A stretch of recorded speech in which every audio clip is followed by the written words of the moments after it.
Hello, good to be back with you. Sorry we were not here last week.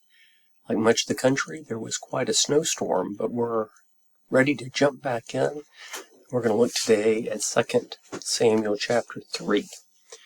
And we're going to look at a very subtle passage, one we could easily read over and dismiss or not think much about. In fact, when I have read through 2 Samuel before, never doing a series of messages like this, I'm pretty sure I just read through it without much thought. But it caught my attention this week. And so we're going to look at something that would be easy to potentially skip over, but we're going to dig deeper into it. And I've entitled it Origins of Sin Problems. So, 1 minute review of where we left off. We had dealt with a long passage last time about the long war between the house of Saul and the house of David. And there was a lot of combat. The kingdom was divided. There was death. And it's going to end up being a 7-year war. And we looked at the history of wars throughout time. And this is a war in which Israel had a war within itself, a civil war that they were dealing with. But there's another war. And it's the war that we all fight. The war that is often unseen. The spiritual wars that we go through. And it goes all the way back to the origins of Genesis 3, and really even before that in the heavenlies. And while human wars cost us many thousands of lost life, this is millions upon millions have lost the battle of this war. So it's a reality. And it's the war we face that we must deal with. Wars have many different perspectives. And the one that we have within us, and I wonder if this is a struggle that you face, and I would say in many ways it's good if you're aware of the struggle. The scary thing may be if you're not aware of the war, or if you're not aware of the struggle. But we have the war of our spiritual person, a desire to do as God has called us to do, but yet our natural body rebels and it wants to sin. And that's going to actually be a segue into our passage today, because we're going to see while David and his people were involved in this earthly war of the divided kingdom of Israel, there was another war going on for David, and this is the subtle one. This is the one, the natural war was very easy to see.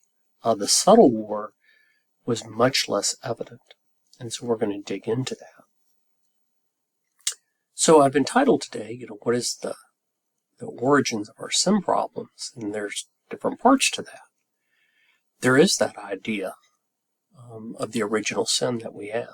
When our bodies make choices, because God has given us a free will, and we choose to violate His commandments, and then we're rebels. We've committed sin. We were born into sin. The sin that goes back to creation that we can read about in Genesis 3. Now, beyond that blanket idea of us all sinning, there is also that sin that is discussed in Hebrews as the sin that clings closely, or some versions say it besets us, or it entangles us, and that idea of entangling is a good image to depict it. So I asked that honest question of you. We're going to see something in David's life, but we don't want to always just be pointing our fingers at David or anyone else. We got to look inward here. Is there a sin? We know we all sin. We know we all fall short. We know the wages of sin is death, but is there that sin that is a particular sin that you struggle with, whatever it may be? If so, there's always an origin. And David, you might say, did he have a sin problem? Yeah, he was a great king. He was noble, but David, like the great patriarchs that we read before him and after him, he, like us, had different sin problems. We're going to look at a particular one today. You may say, oh yeah, we're going to see about that time he got in trouble with Bathsheba, and he was, looking around, and he saw her and everything. And we'll get to that in 2 Samuel 11. But we're talking today about origins. That wasn't the origin. I think that was the origin. But that's where this passage came alive to me today. We're going to see some things that are many, many years before the events that you may already be familiar with Bathsheba. So after it talks about the time of war, there seems like it's a relatively benign passage here. And it says, and sons were born to David at Hebron, and his firstborn was Amon of Ahinom of Jezreel, and his second Chileab of Abigail, the widow of Nabal of Carmel, and the third Absalom, the son of Maacah, the daughter of Talmai, king of Geshur, and the fourth Adonijah, the son of Haggith, and the fifth Shephatiah, the son of Abidel, and the sixth Ithream of Eglah, David's wife, and these were born to David in Hebron. You might say, very good. He was blessed. He was having these children. And so that's certainly a valid point. So we can say there's two sides to the story. One side is certainly many, many verses talk about the blessing of children. If you have children, what a blessing they are. They're a heritage from the Lord. The fruit of the womb is a reward. Blessed is the man whose quiver is full. Certainly that and many others. Let's just say undoubtedly children are always unequivocally a blessing, and that is a true point.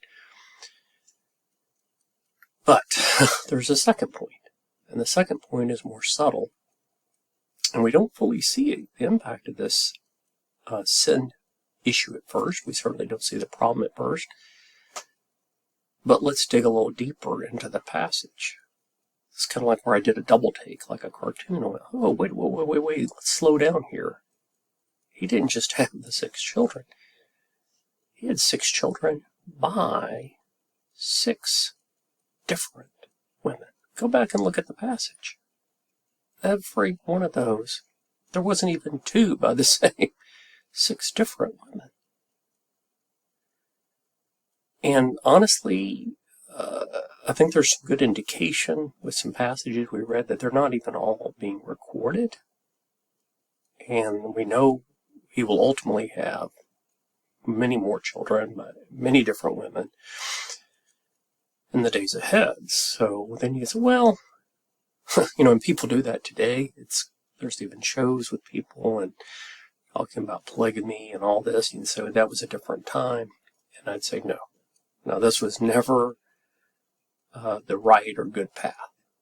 I'd say it was sin then, and it certainly was a problem David had, and he did not even begin to deal with it until much later after the incident with Bathsheba.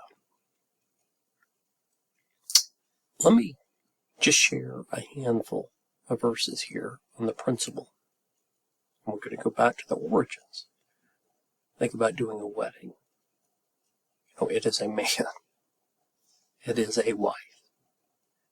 It's not multiples. A man shall leave his father and his mother and hold fast to his wife, and they shall become one flesh. It didn't say his wives. Jesus said, because of your hardness of heart, he wrote you this commandment from the beginning of creation. God made them male and female. Therefore, a man shall leave his father and mother and hold fast to his wife, and the two shall be one flesh. Even verses like a detailed study we did not long ago from 1 Timothy in the pastoral epistles. An overseer must be above reproach, the husband of one wife. Titus says the same thing. I think that is God's standard. That's what the picture is supposed to be. David had an issue, as many people have today, being kind of lured away by the temptations of the flesh, not being satisfied to have one wife, and in this case, not even a few, but many. It was a sin. It was not yet manifesting the problems, but he was not following the best way, and it was wrong. It was a distraction in his life, and In this passage we see the origins, but some spoiler alerts are ahead of some of the fruit to come. And it's ugly. I'm not even going to read it all out loud. This is just some of the terrible things that David had experienced in his family. Just as us today. Hopefully you have received Christ. You've received salvation. You don't lose it because of sin, but you can have problems in your life because of sin.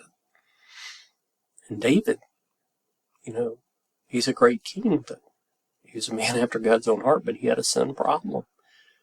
And he will bear the brunt of it, and we will have to read about some of these ugly things. But remember, this was the origin. It was a weakness that he had. So we're learning about David. Also, we're learning about, I think it's important sometimes when reading the Bible, we got to slow ourselves down and think about things. Let's face it, we all have sin in our life. But we also sometimes have not just this general idea of sin generically, but we can have a particular weakness. David had a weakness later on. Solomon would have similar weakness. Maybe that's your weakness. Maybe there's some other area. It has nothing to do with our passage today. Maybe it's being honest. Maybe it's about covetousness. Maybe it's about money. Maybe it's about jealous, whatever it could be. It's not for me to say. So we're looking at a particular issue for David, which many people may have a similar problem, but yours may be something different. What we often do with our problems is we dismiss them, we rationalize them, we blow them off, we don't take them as seriously. But if we do have that, if you're honest with yourself, is something clinging closely? Is it besetting? Is it entangling you? Has it manifested problems? If not yet, maybe they're to come. Regardless, you want to deal with it today. Again, we're not talking about losing your salvation, but we're talking about living a blessed life. And at times, those sins can be hard and they may seem impossible. As Paul talked about the struggle within his body, it is a war. Kind of linking back to what we studied last week about the war. But let me give you a promise to hang on to and to claim. And I believe it with all my heart. If you are sincere, if you are serious, it's a promise from God's word that I want to give you. No temptation has overtaken you that is not common to man. But God is faithful, and he will not let you be tempted beyond your ability.